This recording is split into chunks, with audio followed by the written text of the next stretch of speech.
Hello friends, welcome back to your favorite YouTube channel Insights from Apurv, and I am your host Apurv. Today I am back here with you all to give you an update about the Duolingo English Test. As you can see on this Facebook page, that is the official Facebook page of Duolingo English Test. On February 28th, they made some changes in the test. The previous question, which was about 50 words for the writing sample, which was not evaluated, but this time from February 28 they have made changes in the Duolingo English test that the writing question of about 50 words or more will now be scored.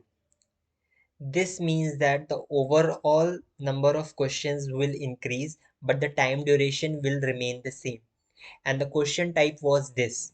As you can see, that you had to respond to the question in at least 50 words. Earlier, this question was not evaluated or not given marks, but this was directly sent to the university and also used for the research purpose by the Duolingo team. And for example, this question is like, many people will visit museum when they travel to new places. Why do you think people visit museum? So you had to provide 50 words or more on the topic that was given to you. Another similar question on the same writing task is this: what change would what change would make your hometown more appealing to people of your age? So these are the two examples that I have shared with you all. In the next video, I will be coming up with a short practice test. If you're new to my video, please do not forget to like, share and subscribe to my channel.